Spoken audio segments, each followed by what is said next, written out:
really shouldn't have took that LSD. What are you seeing right now?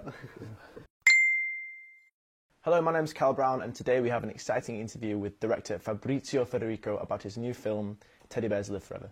So, Fab, nice to meet you. Same here, nice to meet you. Could you give us a little bit of a premise about what the story's about? Oh, well, there's a lot of things going through it, actually. It's basically about this faded it girl called April, who was a superstar back in Hollywood, and, she was a glamour queen, very, hard lifestyle, a lot of drugs, a lot of, typical superstar model, really, and she kind of crashes out and ends up in this UFO cult, and she kind of loses her mind a bit while she's in this cult, and ends up back in England, ends up back in London, and is trying to cure herself, really. So she's in this isolated state where she's in a room, and I kind of wanted to delve into the fact how people get over trauma, and I found that the miracle cure for that is touch.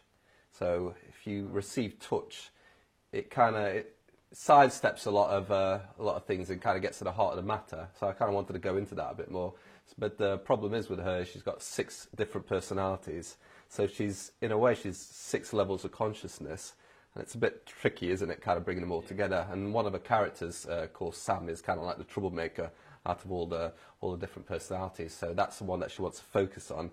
So she wants Sam to lose her virginity, even though she's already lost her virginity, her body's already lost her virginity, but this one character hasn't.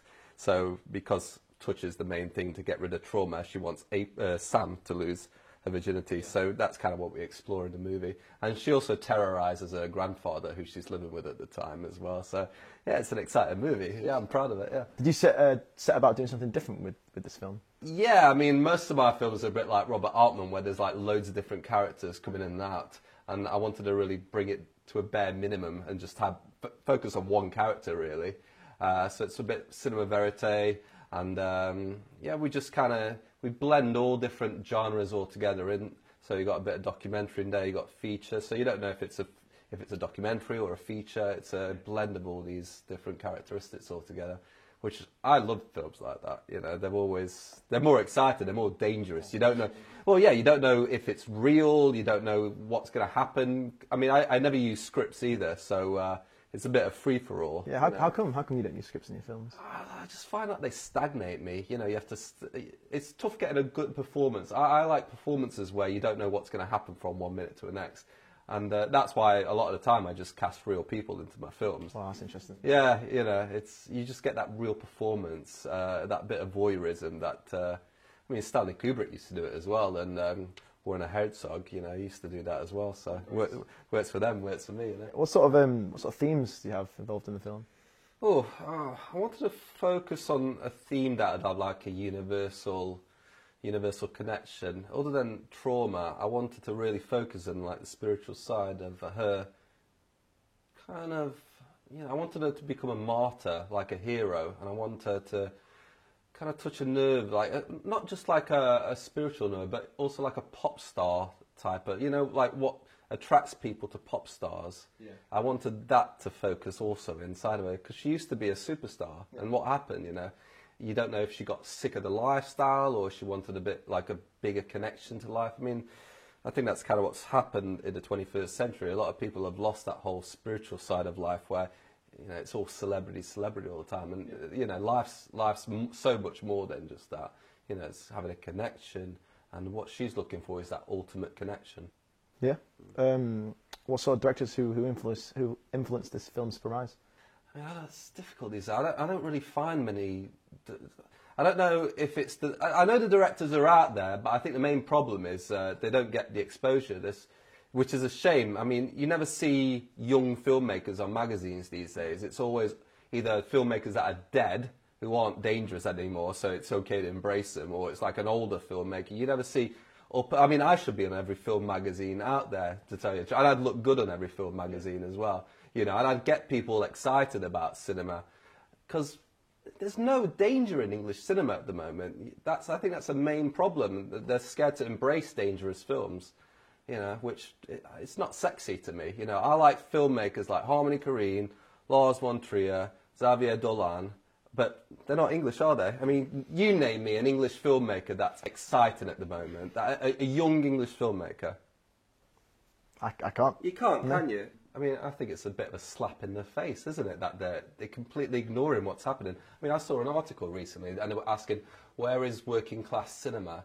It's like, you fucking blind? You know, like, they haven't done any research. They don't know how to do their jobs. And it really just fucking pisses me off, you know, like, they need to do their homework. There's all these fantastic films that are in the UK. One day she was on the cover of Vogue, and then, phew, she was gone. Then, just as quickly and dramatically, she vanished from it.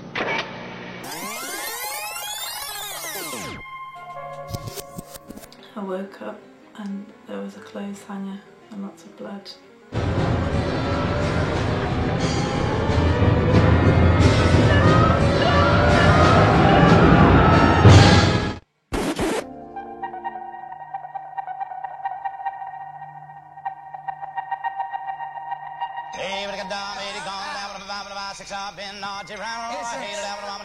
So what do you think needs to happen in the film industry?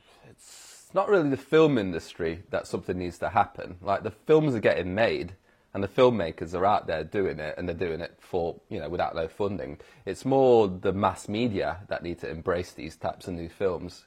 You know, they're not giving them the space. You know, I mean, they're barely getting into the theatres, and it's a challenge to get into theatres these days. But they're just not talking about it in major movie magazines like Sight and Sound and Empire and Total. So I think they need to like fire all the head editors and just bring in like all complete new blood, you know, like 20-year-olds. I mean, I'd do that if I was the head of one of these magazines. I'd bring in like fresh talent to seek out fresh talent, you know. So yeah, it'll happen, you know.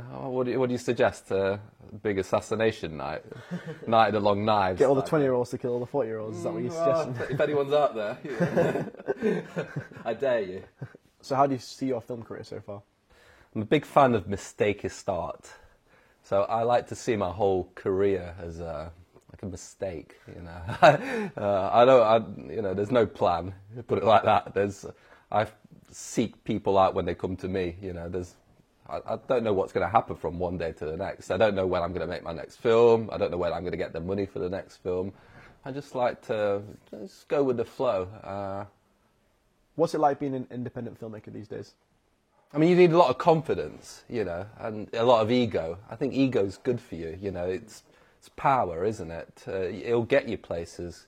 I mean, you just need that confidence if you're an independent filmmaker. There's no two ways about it. You're not going to get anywhere if you don't. You don't have to knock on the door. You have to plow it down, you know, type of thing. It's the only way that you're going to get anywhere, I think. I don't want to be a mainstream filmmaker. I want to be complete. I mean, my heroes never did anything by the books. You know, I mean, Werner Herzog encouraged people to steal cameras. Really? Yeah, you know, yeah, so... No, he's a god in my eyes, you know. I think that's how you should do. You just mix danger on set. Did that help with the creative process? Oh, God, yeah. Yeah, it really put us in, even the actors were in on it. You know, everybody was doing their own thing. You know, some people were doing speed, some people were LSD, weed. I mean, on Teddy Bears. For the beginning of the movie, I stopped smoking weed, and halfway through it, I started smoking weed again. That's stressful. You know, there was a bit of experiments to do it without any drugs, but I think it really helps towards the creative process. I mean, I'm not like encouraging people to shoot up on the set and stuff like that. I don't think heroin can really encourage creativity, but some drugs like LSD and weed. I mean, look at all these incredible albums that got made in the 60s. Look at the Beatles. Yeah. You know, yeah. Have you got any of their solo efforts where they cleaned up? When I edit the film, I like to be blindfolded a lot of the times, you know, just to try something new, you know, just to break up the process a bit. You know, you just do experiments on yourself. Yeah, that's pretty cool. Yeah, like I change my diet. You know, I'll just eat yogurt and weed for breakfast, and it carries you throughout the day. You know, I mean, at the moment, I want to go to Vietnam and just give them the DVD and let them show it. We'll just play it straight from YouTube. You know, that's why a lot of people show my movies at these places just straight from YouTube. You know, that's really exciting, isn't it? You know, yeah, you just meet cool people online. Here's the YouTube link. Go ahead, you know, show it. You know, make it exciting. You know, It's as simple as that, really. How do you think the Vietnam audience will react differently to a British audience? They're not as afraid of authority, I think, in countries like that. They like to challenge authority, like the French, you know. They like to make the government know that we are in charge here. You know, we put you there, we could take you away. Maybe that's why French cinema is very transgressive, you know. It's very liberating. Your own version of Dogma 95? Oh, this is way more out there. Dogma 95 is child's play. I mean, Pink 8 is way more, you know, it's up there. I mean, the actors don't know what, I mean, they're not actors to begin with, but the actors don't know what film they're even in. The director has to be a part of the film. They have to raise the money as they go. The director has to do something that they're afraid of. So, I don't know, for my first movie, being nude in public, I mean, I thought that was a great thing to get over, so I became a nude life model. Even Mumblecore, you know, Mumblecore isn't really, that's hipster shit. You know, it's not dangerous. I think the only good thing about Mumblecore that I really like is that the audio is shit. Like, they haven't put a big thing on audio, because it's just like, okay, we're going to get all the film friends around now, we're going to shoot the film. You know, I find that really exciting. I mean, the cameras that I use, I destroy the cameras once the film's over, you know, as a liberation type of, it liberates me. I like blurry angles, scratches on the camera, noise. I like my cinema to be ugly, you know. I don't want a sheen around it or anything like that. So aside from filmmaking, what are your hobbies? Ooh, I love pinball. Yeah. When I was living in Hungary, there's a pinball museum, and you can go there and you can play all these pinballs machines from like the 80s and 90s, and you know, I'd be there. I'm really good at it as well. I'm an incredible pinball player, and I'd be like killing it, you know, on the Terminator 2 pinball machine. Oh yeah, world records, yeah, Hungarian world records.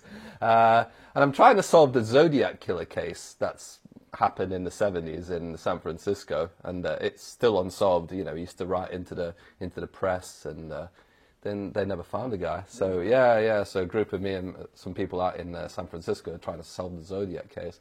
There's quite a few new contenders that have come up through the years as well. Yeah. I mean, I can't. More information. Yeah, I mean, I can't say what their names are because we're still reading.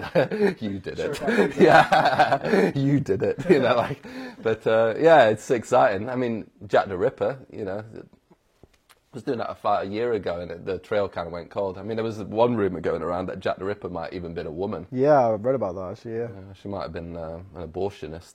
Yeah, it can't be all about cinema all the time, you know. Got to get away, haven't you, sometimes? Well, yeah. I mean, once you've finished, you know, you kind of have to start rethinking of what you're going to do next. And I mean, that's the best thing about making a film, is getting into all these new subjects. So for like Teddy Bears, I wanted to get into all these it girls that had gone crazy. And so I started with like the 1920s flapper girls from like the jazz age. Okay. Yeah, because they were wild back then. What were they about? I've never heard of them. Just about having a good time, you know, like The Great Gatsby. You know, it's that whole thing of going out, you know, Prohibition was on, you weren't supposed to be drinking, so it made it exciting, you know, so everybody started doing it. You know, you take away what the people want and they want it even more, you know, so, and then I started researching like people like Marilyn Monroe and Edie Sedgwick and Gia, even Kate Moss has, you know, gone off the rails a couple of times. Oh yeah, I mean, I find women like that really sexy, you know, women that are fucking crazy and got no safety net, and they have like a rapture about themselves. It's like you'd give up anything to like be with them type of thing. They got like a certain charisma or magic, and yeah, it's happened to me once or twice. I mean, when I was 15, I fell in love with this girl who ended up in a mental institution. One time I had tried to hang myself, I think. Sometimes I climb out of the window. How do you go about directing a film? I try to make everything on set distorted. I usually do one take. Hate doing multiple takes. You know, it's got to be the first take. It's just, it loses its magic a bit. You know? I mean, you're working with non-actors. Non-actors are a bit tricky to work with. I mean, most of the time, after about an hour, they want to leave, don't they? You know, they don't want to be on set for like 8-10 hours like actors do, you know, so you've only got a limited amount of time. A lot of the time I don't even say action, you know, I just click record and just stop, you know, whatever happens. Wait, usually takes them about a minute or two to forget that they're being filmed.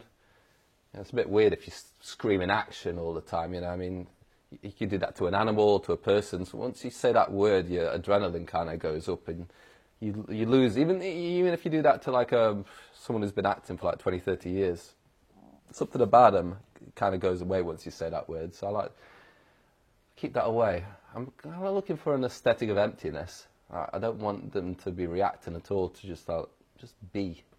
So yeah, you don't say action, you know, don't say cut either, you know, just keep going. Hidden cameras, you know, CCTV cameras. You know, sometimes I'll just put a camera up in the room that we're filming, and I don't even know it's there, and I just leave the room and see what happens. You know, wow. Yeah, it's cool. Oh yeah, I love fucking with them, you know, and seeing what happens from it. It's for their own good, though. You know, I'm capturing something about them that. You know, I think it can teach people watching films where you know you're not watching an actor. You know, there's something about it.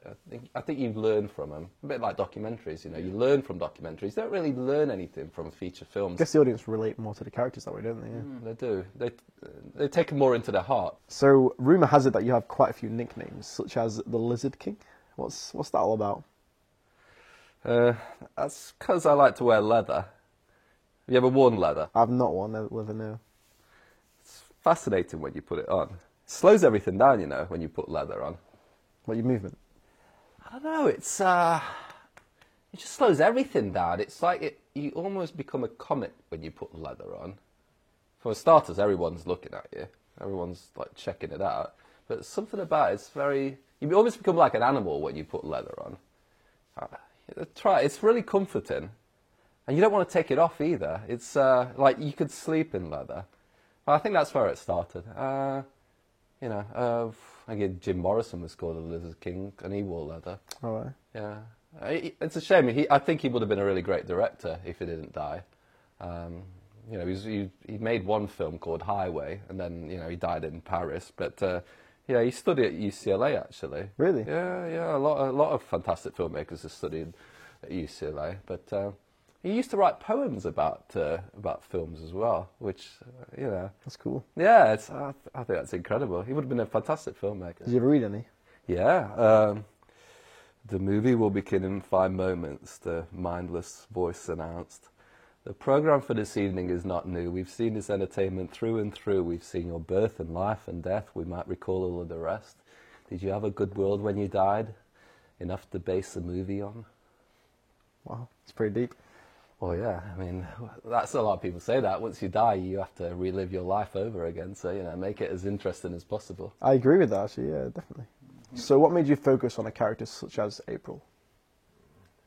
I've got a thing with women where I'm fascinated and I'm scared and repelled at the same time, but I also respect them, and something about them that I find honourable. I think they can take more pain than men, which I admire. I mean, I read a quote that said, if something bad happens to a man, they take it out on the world, while as a woman, she takes it out on herself. I saw a photo recently of all these women at the BFI Film Festival. Yeah, I know what you're on about, yeah. And it was all the women. And I don't understand why they do that.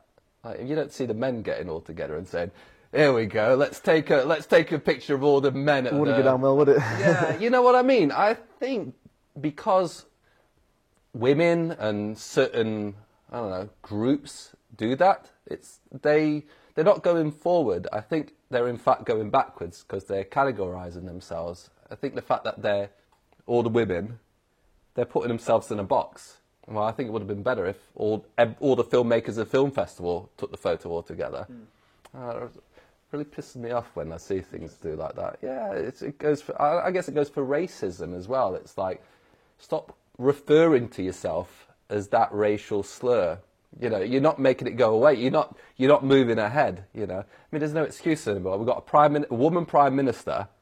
So where you know, we had Obama as president, so I don't see where they're coming from when they're talking about feminism and racism. It's like, that's already been destroyed. Let's move forward, you know, let's forget about that. It's like they like their chains, you know. Yeah, it's like, we're already broken the chains. Stop going back to them. So you don't still believe that there's racism and sexism in the UK, within the film industry? No, I don't. It's how you carry yourself. If you have that victim mentality, I think it's going to stay with you. I think falling into the category of, all women together, let's kick all the men out, I don't think that's going to change anything, because men don't think like that. It's, you know, it's not like they go into meetings and they say, oh, let's keep women down. It's not how it works, you know. It's like, these men are writing the stories. Okay, of course it's going to be from a man's perspective. Why don't women start writing stories? It's not like, I don't know. Do you not think these sort of, like the photos at the BFI festival, do you not seeing these pictures of women will inspire younger female scriptwriters to get up and write these scripts? But women have been directing films for 50, 60 years now. It's not a new... no one's been keeping them back. It's just that they haven't done it. So it's really up to them. It's like they've just finally started doing it.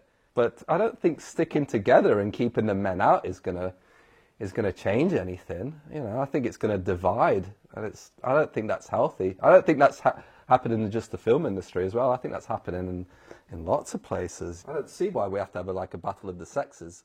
You know, can't we just all get along? Come together, yeah. Yeah, exactly. So in this movie, I've noticed a sort of theme of UFOs. Am I right to assume that you believe in UFOs? Oh yeah, I believe in it 100%. I mean, I was reading about this place in Romania, funny enough, called Hoia Baciu. Have you ever heard of it? No. It's this forest out in Romania, and it's got this really massive forest, but in the middle of the forest is this one dot where there's no trees growing. And around there, you'll find lions and zebras, and you don't find lions and zebras in Romania. And there's been a few UFO sightings over the years, and the forest is haunted. Like, what are these lions doing in the middle of a Romanian forest? And they've been saying that UFOs have been dropping them off. Really? Mm-hmm. Is there any evidence to back? Yeah, there's videos, there's photos. There's photos going back to the 30s in Hoia Baciu, and that's just one of the places. I mean, there's a bit of a cult thing there as well. I'm fascinated by cults. They are interesting, yeah. Yeah. I don't know. I think I'd be happy joining a cult. What sort of cult would you want to join? I guess like a Charles Manson group before all the killings started. You know, I think he was onto something there. They seemed quite happy, and then he got into his whole Helter Skelter trip, and that's, from there. Yeah, he went to the dark side. It's mad to think that things like that can happen collectively as well with people. Like, it's different beliefs, isn't it? Yeah. Not everybody can be. You know, there's a lot of greyness out there. You know, you got to put on your yellow sunglasses once in a while, and it can't be grey all the time. Did you have any people specifically who inspired you to make the film? I usually dedicate the film to the music that I'm listening to while I'm making it. I wanted to also kind of cover certain men as well, like Kurt Cobain and Richie Edwards and Van Gogh. You know, these men who, I mean, they weren't gay, but they had a very strong feminine side. So I kind of wanted to blend April's character with the broken doll and men that are kind of ahead of their time. I mean, I think Kurt Cobain got a lot of slack when he was alive, you know, for a lot of he had a lot of feminist ideas, and, you know, he used to wear a dress on stage, and, you know, Van Gogh kind of, you know, everybody knows about Van Gogh's life, you know, it didn't exactly go to plan, even though he was creating incredible work at the time. And I've got an affinity for Van Gogh, you know, I think I'll end up like him in the end. But yeah, I just kind of wanted to kind of blend these guys who, they were everything. They were male and female, and, you know, they were very open to ideas. They weren't old-fashioned in that regard. I like it that society kind of moves forward, doesn't stagnate. And, you know, I mean, fair enough, I've got my macho moments, but I've also got, like, you know, I can also be delicate. Like, I think most men, you know, are very well-rounded, and I don't think that covers a lot in the media. You know, I don't think so. You know, like it's not all right to cry if you're a man and all that type of thing. You know, I wanted to show a bit of sensitivity as well. I found the film very trance-like. How do you pace your films? As you've probably noticed by now, I don't sketch out each scene or anything like that. I mean, I think a lot of films go like this. Have their moments. Yeah, well, mine is. You know, I want it to kind of... I saw these pictures of spiders. So you got one spider's web without a sane spider, and then you got another spider web of an insane spider. And the contrast is incredible. I mean, you can say that one looks normal and that one looks nightmarish, or you can just say that one looks creative. I used to be a DJ, so you know, when I DJ'd, I could control the audience by the song, and the same thing goes for. I mean, I'm a DJ director, you know.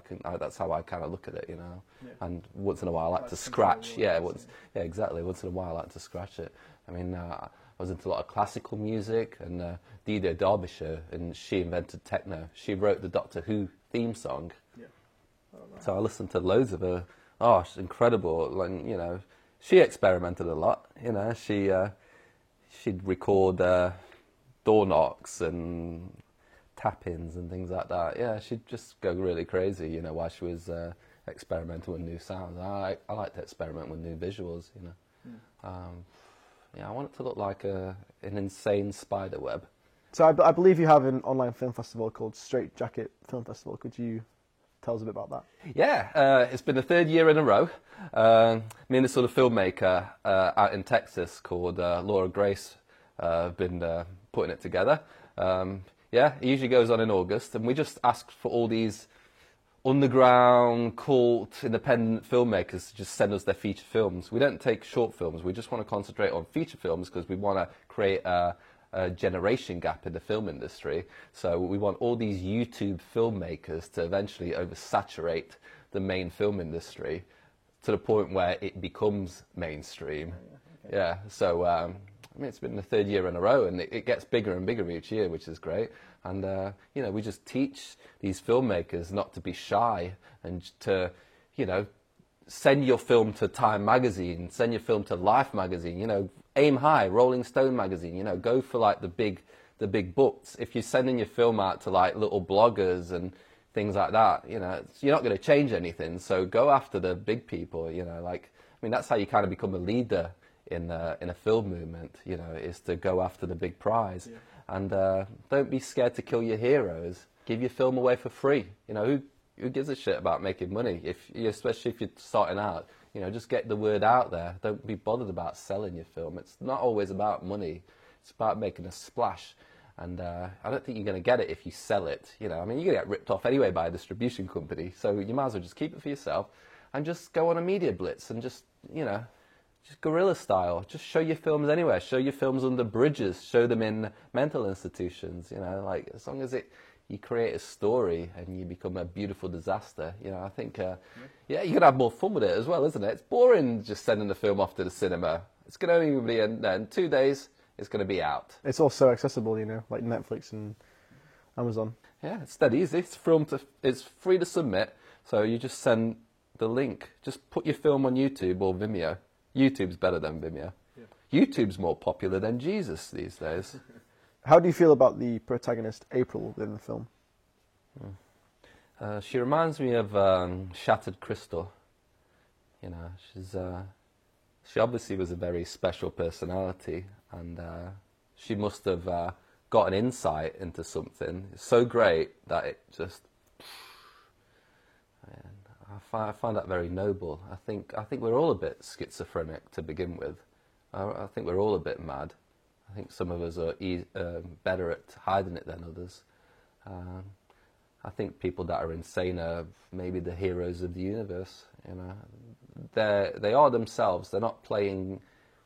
I don't think they're really playing a game. You know, you get that 100% in a person, and I think that's what you're seeing with April. Each scene you're getting 100%.